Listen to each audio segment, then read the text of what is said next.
नमस्कार मित्रांनो, मी उदय लोड पुन्हा एकदा स्वागत करतो आपल्या सर्वांवरत्या युट्यूब चॅनल शेती मित्र व्हिडिओ पाहणाऱ्या सर्व शेतकरी मित्रांच्या आजच्या व्हिडिओमध्ये मनापासून खूप खूप स्वागत. मित्रांनो, थंबनेल बघितलं, टायटल वाचलं हो मित्रांनो. सर्वमान्य कास्तकार बांधवांचा सध्याच्या कंडिशनचा सर्वात महत्वाचा सवाल की 31 जानेवारी पर्यंत आता देशांतर्गत बाजारात अखेर किती वाढणार कापसाचा भाव. सध्याच्या कंडिशनचा हा सर्वात महत्वाचा सवाल की 31 जानेवारी पर्यंत आता देशांतर्गत बाजारामध्ये अखेर किती वाढणार या ठिकाणी कापसाचा भाव. सध्याच्या कंडिशनचा हा आपल्या मनातील सर्वात महत्वाचा सवाल आणि हा सवाल सध्याच्या कंडिशनला माझ्याही मनातला आहे. आणि आज भारत वर्षातील सामान्य कापूस उत्पादक कास्तकार बांधव विचारायला लागलाय की 31 जानेवारी पर्यंत आता देशांतर्गत बाजारामध्ये अखेर किती वाढणार कापसाचा भाव. जर या सर्वात महत्वाच्या प्रश्नाचं आपल्याला जाणून घ्यायचं असेल या ठिकाणी अचूक उत्तर, तर कृपया आपण सर्वांनी व्हिडिओ सुरुवातीपासून या ठिकाणी शेवटपर्यंत पाहावं. व्हिडिओ शेवटपर्यंत पाहत असताना आपल्या सर्वांना व्हिडिओ मनापासून आवडला तर जरूर या व्हिडिओला इथं एकदा लाईक करा. जास्तीत जास्त कास्तकार बांधवांपर्यंत व्हिडिओ पाठविण्यासाठी जरूर या व्हिडिओला इथं एकदा शेअर करा. सबस्क्राईब करून जरूर नोटिफिकेशन बेल ऑल करा. याच्यामुळे येणारा प्रत्येक व्हिडिओ हा आपल्या सर्वांना या ठिकाणी सतत मिळत राहतो. तर बघा मित्रांनो, सामान्य कास्तकार बांधवांचा सध्याच्या कंडिशनचा सर्वात महत्वाचा सवाल की 31 जानेवारी पर्यंत अखेर देशांतर्गत बाजारामध्ये आता किती वाढणार कापसाचे बाजारभाव. जर या सर्वात महत्वाच्या प्रश्नाचं आपल्याला जाणून घ्यायचं असेल सध्याच्या कंडिशनला अचूक उत्तर, तर सध्याच्या कंडिशनला देशांतर्गत आणि आंतरराष्ट्रीय बाजारात कशी आहे कापसाची बाजारभाव पातळी. सध्या देशांतर्गत आणि आंतरराष्ट्रीय बाजारामध्ये सध्याच्या कंडिशनला कशी आहे कापसाची मागणी पुरवठ्याची स्थिती आणि एकंदर या सर्वांचा आपल्याला 31 जानेवारी पर्यंत देशातील कापसाच्या भावावरती कशा पद्धतीनं परिणाम होताना दिसू शकतो. आणि या परिणामामुळे अखेर 31 जानेवारी पर्यंत आता देशांतर्गत बाजारामध्ये किती बरं वाढणार कापसाचा भाव. तर या सर्वात महत्वाच्या प्रश्नाचं चला आता जाणून घेऊया सविस्तर उत्तर. तर बघा मित्रांनो, जर आंतरराष्ट्रीय बाजारभाव बघितला कापसाचा, तर आंतरराष्ट्रीय बाजारामध्ये कापसाची बाजारभाव पातळी सातत्यानं 69 तर 72 सेंटच्या दरम्यान आहे.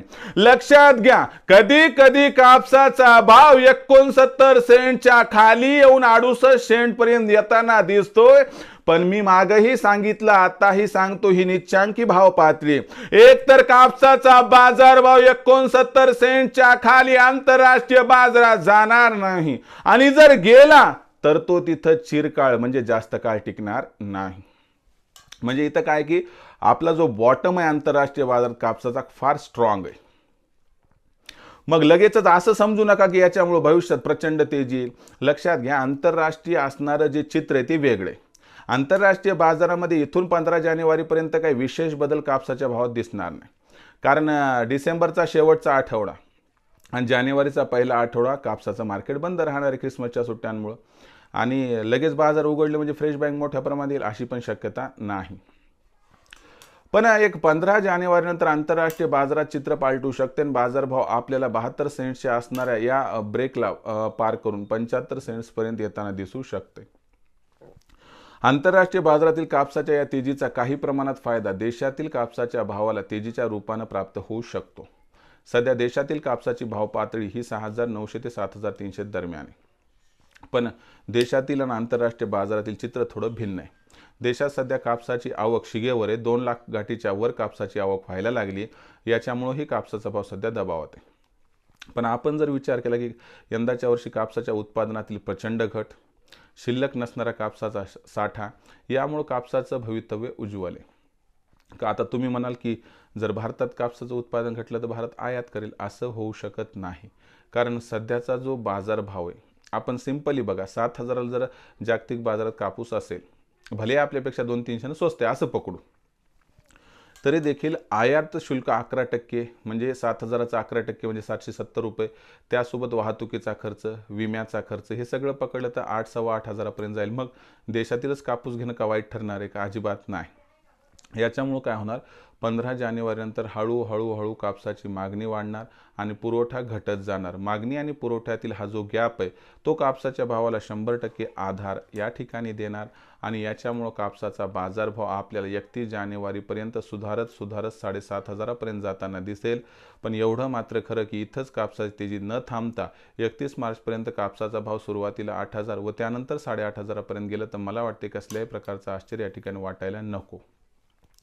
पण विक्रीचा विचार आपल्या मनात असेल, तुम्हाला एवढंच सांगू इच्छितो, मायबाप कास्तकार बांधवांनो, फार कष्टानं कापूस आपण पिकवलाय आणि हे पांढरं सोनं भविष्यात तुम्हाला चांगला रेट देऊ शकते.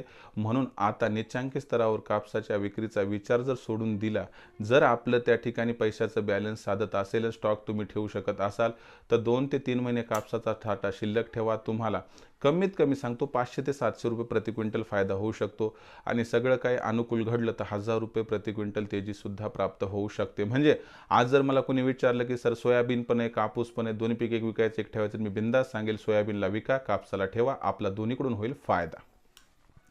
भविष्यात देशातील बाजारात आता कापसाचा भाव हा कसा राहणार याबद्दल अधिक वाचूक माहिती प्राप्त करण्यासाठी पाहत रहा आवडते यूट्यूब चॅनल शेतीमित्र. व्हिडिओ आवडला असेल लाईक करा, कास्तकार बांधवापर्यंत पाठवण्यासाठी शेअर करा, सबस्क्राईब करून नोटिफिकेशन बेलला ऑल करा. याच्यामुळे येणारा प्रत्येक व्हिडिओ हा आपल्या सर्वांना सतत मिळत राहतो. तर मित्रांनो, अशाच एका नवीन व्हिडिओसह मी आपला मित्र उदय लाड आपल्या सर्वांच्या आवडत्या यूट्यूब चॅनल शेतीमित्रवर मिळत राहील. तोपर्यंत माझ्या प्रत्येक शेतकरी मित्राच्या आजच्या व्हिडिओमध्ये मनापासून खूप खूप आभार.